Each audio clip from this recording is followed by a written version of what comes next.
কেউ বাহাকে ফোন করবে না। আমি চাই না কেউ কোনোভাবে বাহাকে খবর দিক বা বাহার খবর নিক। কঙ্কা, সব মানুষের এক একটা কোটা থাকে, আর তোমার মেয়ে সেই কোটা পেরিয়ে গেছে। বলেছি আমি ওকে, বহুবার বলেছি। মন বেঁচে থাকতে বলেছি, মন চলে যাওয়ার পরেও বলেছি, কিন্তু ও ইচ্ছে করে আসেনি, আমি জানি ও আসবেও না। আর এতবার করে বলার পর যখন ও এলো না, তখন আর ওকে আবার ফোন করা আমার কোনো দায় নেই। তোমাদের মেয়ে, ইচ্ছে করলে তোমরা ডাকতেই পারো, তবে হ্যাঁ, ওকে ফোন করে ডাকলে আমাকে জানিয়ে দিও।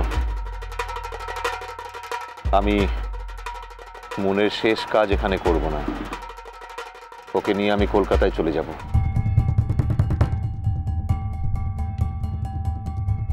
জামাই বাপ, তো চলে যাবি মানে? মোরা কিসি কথা বলেছি? হ্যাঁ বলেছো, তোমরা প্রত্যেকেই বলেছো। আর একটা কথা বলো তো, এখন এখানে এসে বাহার কি প্রয়োজন বলো তো? হ্যাঁ, যখন সময় ছিল তখন বারবার করে বললাম, এলো তো না। যে মরে যাওয়ার পরেও একটা মানুষকে শ্রদ্ধা সম্মান জানাতে না পারে, তার উপরে রাগ পুষে রাখে, সেটা কত বড় অপরাধ বলো তো? এই কথা আমি মানতে পারছি রে জামাই বাপ। মোর মিয়া রাগ পুষে রাখবে তেমন মানুষ তো লয়। তুমি আমাকে বাহাকে চেনাবে, তোমার কাছ থেকে এখন আমাকে বাহাকে চিনতে হবে। এতদিনে আমি মানুষটাকে চিনতে পারলাম না, তাই তো? আসলে বাহা রাগ পুষে রেখেছে মনে মনে, তাই মনের মৃত্যুর খবর শুনেও কিন্তু এখনো আসেনিও, আর আসবেও না। আর যদি এই মৃত্যুর খবরটা মনের না হয়ে এখানে অন্য কারো হতো, তাহলে কি সে আসতো না? কালকেই চলে আসতো। কিন্তু বাহা এলো না, কেন জানো? কারণ এই বাহার এখন আগের মতো নেই, আগের বাহা নেই। এখন তার নিজের একটা অধিকার জন্মেছে, নিজের মতো চলাফেরা করার একটা অধিকার পেয়েছে, দায়িত্বপূর্ণ একটা পদে কাজ করে না, নিজের ইচ্ছে মতো সে মাঝ রাতে বাড়ি থেকে বেরোতে পারে, সর্বক্ষণ একটা গাড়ি থাকে তার সঙ্গে, প্রোটেকশন থাকে। ঠিক আছে, মানলাম কাল রাতে বেরোতে পারলো না, যদি আশা থাকতো যদি সকালেও আসতো, এতক্ষণে তো পৌঁছে যাওয়ার কথা ছিল। এখনো আসেনি মানে কি আসবে না? হ্যাঁ, যদিও বা আসে তাহলে তার নিজের সময় মতো আসবে। কিন্তু একটা কথা কঙ্কা, বাহারে আচরণকে কিন্তু আমি কোনোদিনও ক্ষমা করব না। কাল মন চলে যাওয়ার পর প্রথম এবং একমাত্র ফোনটা আমি বাহাকেই করেছিলাম, কিন্তু তখন ও বোঝেনি যে ওর এখানে আসাটা কতটা জরুরি বলে মনে করে আমি ওকে ফোনটা করেছিলাম। শুধু মজা দেখছে, মজা। পিঠে আসুক মু শুধাইনব, কিসের লিগে এমন কাম করলো। কিন্তু মু তোকে বলছি, বাহা মজা দেখার মিয়া লয়। তুই এই ব্যাপারে ওকে ভুল বুঝছিস।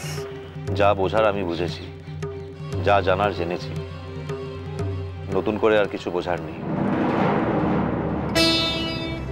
শুধু এটাই ভাবতে পারছি না যে যার সঙ্গে আমি জীবনের এতগুলো দিন কাটালাম, যার সঙ্গে আমি আমার জীবনের বাকি দিনগুলো কাটাবো, সেই লোকটা এরকম একটা কাজ কি করে করে যে তার দিদির মৃত্যুর খবর পেয়েও একবারও দেখতে এলো না। আমার জীবনের যে সবচেয়ে কাছের মানুষ, সে এরকম একটা ভয়ঙ্কর কাজ কি করে করতে পারে, আমি তো এটাই বুঝতে পারছি না।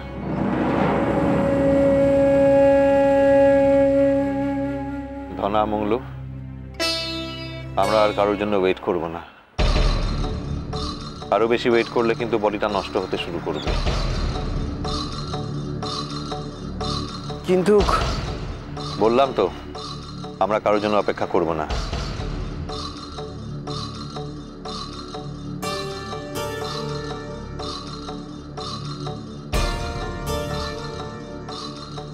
জামাই, বড় মিয়ার বাপ মাঠকে খবর দেবার ব্যবস্থাটা হয়েছে।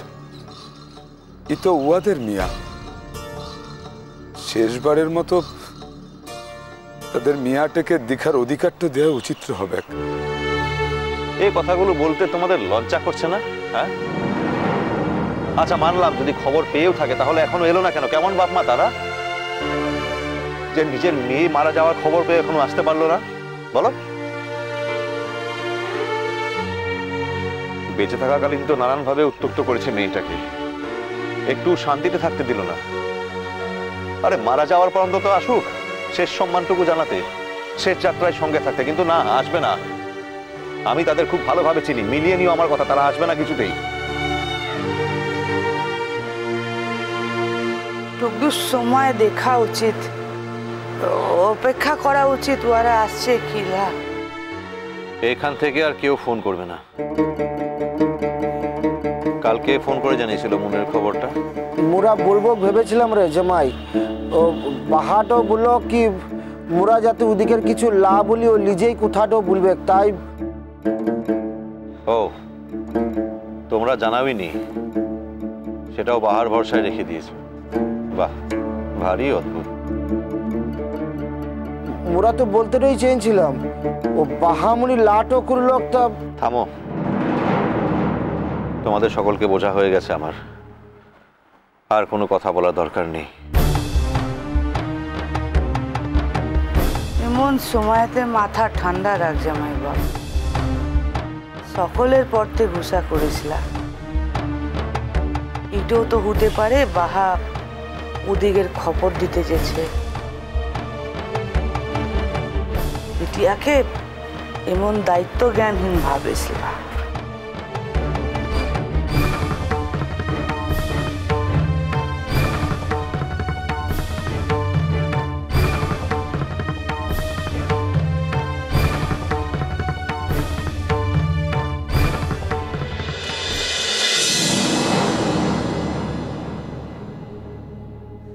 মংলু, ধনা, আর অপেক্ষা করা যাবে না, এবার আমাদের বেরোতে হবে। জামাই বাপ, তুই তো মোর কথা শুনছিস না? বাহা বিটিয়াকে ফোন করবো, তুই তো মানা করছিস। এখন যদি বড় মিয়ার বাপ আছে, এসে যদি লা দেখতে পায়, তাহলে কি করবি? উয়াদের মিয়া বলে কথা, মু বলছি তুই ভুল করছিস।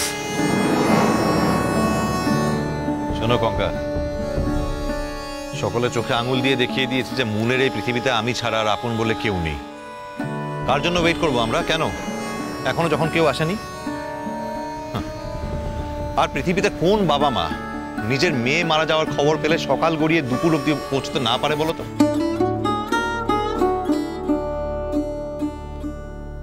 জামাই বাপ, মোরা তো উয়াকে খবরটা দিলাই, ওরা খবরটা পেয়েছে কিনা সেটাও তো মোরা জানিগলা।